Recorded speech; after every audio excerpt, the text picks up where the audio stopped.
इस बार दिवाली पर कुछ ऐसा हुआ जो इससे पहले कभी नहीं हुआ था। 42 साल का एक भारतीय मूल का हिंदू ब्रिटेन का प्रधानमंत्री बन गया और भारत के लोग खुशियां मना रहे थे क्योंकि ये घोषणा दिवाली के दिन हुई, इसलिए और भी ज्यादा स्पेशल थी। आपको याद होगा 1.5 महीना पहले ऋषि सुनक ब्रिटेन के प्रधानमंत्री बनना चाह रहे थे। उन्होंने जो कैंपेन शुरू की उसका नारा था, स्लोगन था, ready for Rishi, are you ready for Rishi. और तब ब्रिटेन ने कहा था we are not ready for Rishi. और 1.5 महीने में ही अब ब्रिटेन के लोग कहने लगे वी आर रेडी फॉर ऋषि। तो ऐसा 1.5 महीने में क्या हो गया कि ब्रिटेन के लोगों ने ऋषि सुनक को स्वीकार कर लिया। अब भारत में लोग तालियां बजा रहे हैं। भारत के लोगों को बड़ा गर्व हो रहा है कि देखिए एक भारतीय और वो भी हिंदू ब्रिटेन का प्रधानमंत्री बन गया। और एक दूसरा वर्ग ये कह रहा है कि अगर ब्रिटेन में एक अल्पसंख्यक हिंदू वहां का और एक भारतीय मूल का व्यक्ति, अगर वहां के लोग उसे प्रधानमंत्री बना सकते हैं तो भारत में अल्पसंख्यक यानी एक मुस्लिम प्रधानमंत्री कब होगा।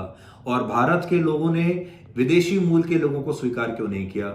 और उनका सीधा इशारा है सोनिया गांधी की तरफ कि सोनिया गांधी को तो आपने विदेशी मूल का बताकर बनने नहीं दिया प्रधानमंत्री, अब ब्रिटेन से आप सीखिए। और वो दिन भारत में कब आएंगे। तो आज इसी पर चर्चा होगी कि सोनिया गांधी की तरफ जो इशारा हो रहा है, सोनिया गांधी की तुलना की जा रही है ऋषि सुनक से, उनकी तुलना हो रही है कमला हैरिस से जो कि वाइस प्रेसिडेंट है अमेरिका की। लेकिन बड़ी बात यह है कि ऋषि सुनक ब्रिटेन में ही पैदा हुए थे, कमला हैरिस भी अमेरिका में ही पैदा हुई थी, लेकिन सोनिया गांधी भारत में पैदा नहीं हुई थी। सोनिया गांधी अपने विवाह के बाद भारत आई और उसके भी बहुत वर्षों के बाद 1983 में जाकर उन्होंने भारत की नागरिकता ली थी। इसलिए ये कंपैरिजन ठीक नहीं होगा। दूसरा, हम हमेशा ये बात करते हैं कि अब हमें अपनी गुलामी की मानसिकता को छोड़ देना चाहिए, लेकिन आज भी हमारे देश के कुछ लोग ऐसे हैं जो अंग्रेजों से इतने प्रभावित हैं और वो चाहते हैं कि जो अंग्रेज कर रहे हैं वैसा ही हमें करना चाहिए। आज हम बात करेंगे, आपको याद दिलाएंगे ऐसे तमाम लोगों की कि हमारे देश में भी अल्पसंख्यक वर्ग के प्रधानमंत्री रहे हैं। डॉक्टर मनमोहन सिंह सिख थे, उन्हें प्रधानमंत्री बनाया गया। डॉक्टर एपीजे कलाम, वो माइनॉरिटी के थे, मुस्लिम थे, वो देश के राष्ट्रपति रह चुके हैं।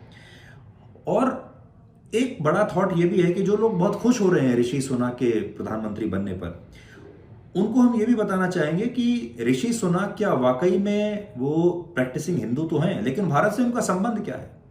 वो इन्फोसिस नाम की कंपनी के एक फाउंडर एनआर नारायण मूर्ति उनके दामाद हैं। इसके अलावा उनका भारत से कोई ऐसा खास रिश्ता नहीं है।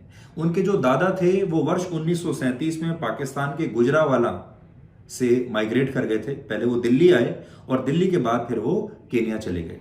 और फिर वो केनिया, ऋषि सुनक के फादर जो पिता थे वो भी केनिया में पैदा हुए और बाद में ऋषि सुनक जो है वो ब्रिटेन में पैदा हुए, वहीं पढ़ाई की उन्होंने।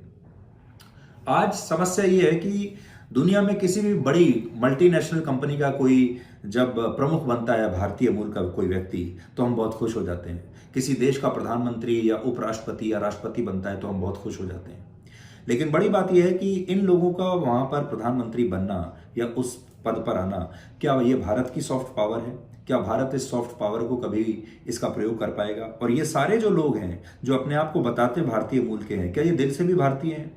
ये इतने बड़े पदों पर बैठने के बाद क्या भारत की मदद करेंगे? आज ये सारी बातें आपके लिए हम इसका विश्लेषण करेंगे आज रात को 9 बजे ब्लैक एंड व्हाइट में आज तक पर।